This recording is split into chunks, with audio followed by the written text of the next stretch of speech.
Welcome, and thank you for being here. As the sun rises over Rio de Janeiro, a quiet but profound shift is underway.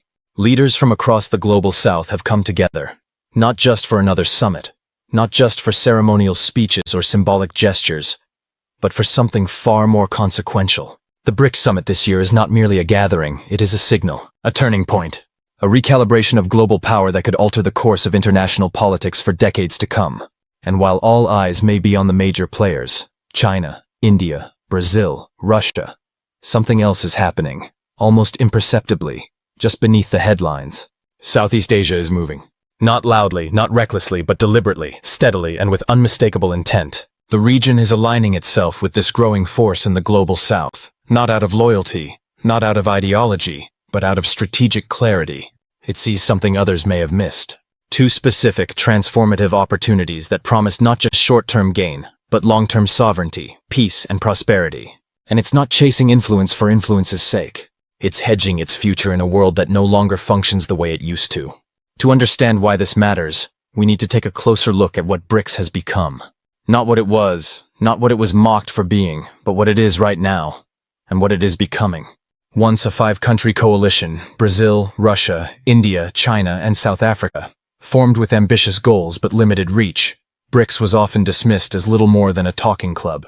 Western powers either ignored it or viewed it as symbolic posturing, with no real impact on the machinery of global finance or diplomacy. And for a time they were right. But that era is over. Since 2024, the bloc has expanded dramatically. Egypt, Ethiopia, Indonesia, Iran, and the United Arab Emirates have joined, transforming BRICS into a 10-nation economic and political force. Together, these countries now represent nearly 40% of global GDP by purchasing power parity. That's more than the G7, a grouping long considered the backbone of global leadership. The numbers alone are telling, but it's not just the size that matters. It's what this bloc represents, an emerging counterweight to Western dominance, a parallel structure where alternative rules, values, and strategies are being written. And this is where Southeast Asia enters the frame, no longer on the sidelines, but at the edge of something bigger.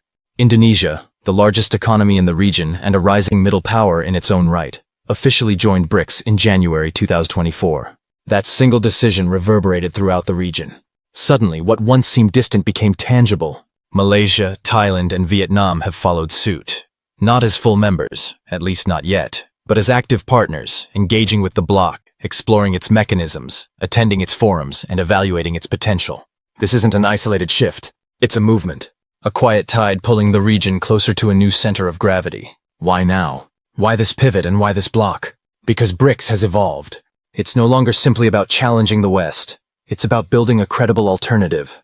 And that credibility now rests on two key pillars that have captivated the attention of Southeast Asian governments.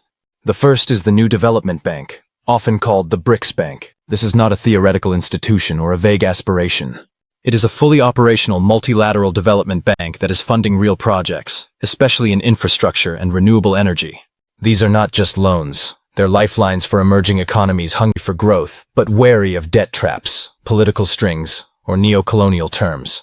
In countries like Malaysia and Thailand, the BRICS Bank represents more than money. It represents agency. It allows them to diversify sources of funding, to choose partners, not patrons. It gives them room to maneuver.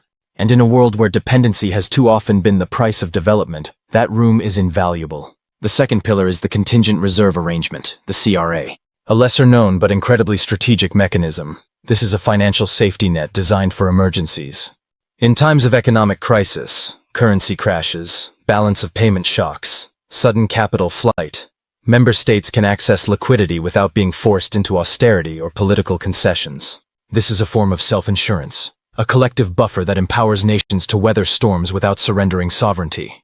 In a century that promises more volatility, not less, this kind of tool is not just desirable, it's essential. And so the appeal of BRICS to Southeast Asia becomes clearer. It's not about aligning with China. It's not about turning away from the United States. It's about breaking the binary altogether. It's about forging a third path, one rooted in cooperative multipolarity. A vision of global order where power is shared, not imposed, where nations are partners, not proxies. That vision is particularly attractive to Southeast Asian states, which for decades have walked a careful tightrope between East and West. They've mastered the art of balance, welcoming American security guarantees while expanding trade with China, But that balance is becoming harder to maintain in a world that increasingly demands sides. BRICS offers a way out of that trap. It offers flexibility. It offers space. Of course, this movement hasn't gone unnoticed. In Washington, in Brussels, in Tokyo, there is concern, sometimes whispered, sometimes declared, about what BRICS represents. A challenge to the current order, a shift in the narrative, a redistribution of influence. But from the perspective of the global South, and increasingly from Southeast Asia, that shift isn't a threat. It's a correction, a long overdue rebalancing of a world system that has for too long served the few at the expense of the many. For Southeast Asian nations, this isn't about ideology. It's about pragmatism. It's about preparing for a world where the old rules no longer apply, and where new alliances must be built not on coercion, but on cooperation. Not on dominance, but on mutual interest. BRICS is no longer just a bloc. It's a stage, a platform where emerging powers are beginning to write their own story.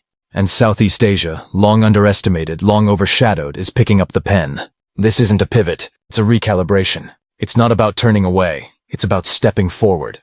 Because the future isn't east or west anymore. This moment isn't just about diplomacy. It's about expanding influence, building strategic partnerships, and gaining leverage in a rapidly shifting world order. At its core, it's about countries having more choices, more voices at the table, more opportunities to shape outcomes on their own terms, and not being boxed into a corner. For nations like Vietnam and the Philippines, the last thing they want is to be forced into a binary decision between Washington and Beijing. As tensions escalate globally, especially around high-stakes issues like Taiwan, governments are doing everything they can to keep their options open and preserve flexibility in foreign policy. But this pivot isn't simple. It comes with layers of complexity. While some Southeast Asian nations are cautiously warming to the idea of engaging with BRICS, others remain hesitant, even skeptical. And that skepticism often traces back to the shadow cast by the US-China rivalry. China, a founding and leading member of BRICS, naturally carries significant weight within the group. That reality is unsettling for US-aligned countries like the Philippines, where geopolitical trust in Beijing is already thin. Consider the South China Sea. Both Vietnam and the Philippines have long-standing territorial disputes with China there. So when BRICS offers China yet another platform to influence regional diplomacy, alarm bells go off. For these governments, deeper BRICS engagement feels less like a multilateral opportunity, and more like giving Beijing a larger megaphone. Then there's ASEAN, an institution that has, for decades, served as the bedrock of Southeast Asian diplomacy. ASEAN prides itself on unity, neutrality, and centrality. But when member states begin to engage BRICS on an individual basis, as Malaysia is doing, that unity gets tested. The bloc starts to fracture around divergent priorities and political calculations. Not every ASEAN country sees value in strengthening ties with BRICS, and there's no shared definition of what that relationship should even look like.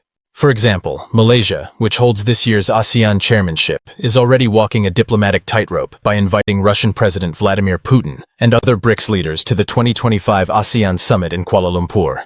That decision is likely to provoke backlash from members who view Russia's inclusion as diplomatically risky or even unacceptable, particularly from US-aligned nations like the Philippines. And looming over all of this is a forceful, often unpredictable presence: the United States. Former President Trump, who remains a dominant figure in American politics, has been sharply critical of BRICS. He's threatened 100% tariffs on BRICS countries if they attempt to launch a shared currency or challenge the global supremacy of the US dollar. In fact, during his previous administration, Trump slapped tariffs as high as 49% on certain ASEAN nations, some of which are now exploring closer ties with BRICS. So the risk is clear. If these nations move too close to BRICS, they could find themselves in Washington's crosshairs once again, especially under a potential second Trump presidency where protectionism is the norm and economic retaliation comes swiftly. For ASEAN, the balancing act has never been more delicate. The region has spent years carefully navigating between competing powers, trying not to alienate either side. But as BRICS gains momentum and the global South finds its voice, that neutrality is becoming harder to maintain. A full bloc-level ASEAN membership in BRICS? That remains unlikely. The diversity within ASEAN, political, economic, and strategic, makes that kind of unified leap improbable. The bloc values its non-aligned identity too much to jeopardize it in favor of a single global pole. But the story shifts when you zoom in on individual nations. One by one, countries will continue to explore BRICS as a platform, not as an act of defiance against the West, but as a strategic hedge. As a way to diversify alliances, safeguard their economies, and assert their sovereignty in a world where smaller nations are too often caught in the crossfire between global giants. This isn't about picking sides, it's about reclaiming agency. It's about nations refusing to be proxies in someone else's rivalry. It's about choosing sovereignty over subordination. As the BRICS Summit opens in Rio, one thing is becoming increasingly undeniable. The Global South is no longer content to sit on the sidelines. Southeast Asia isn't waiting for permission. It's stepping onto the field, ready to play its own game, on its own terms. It's South, and it's rising.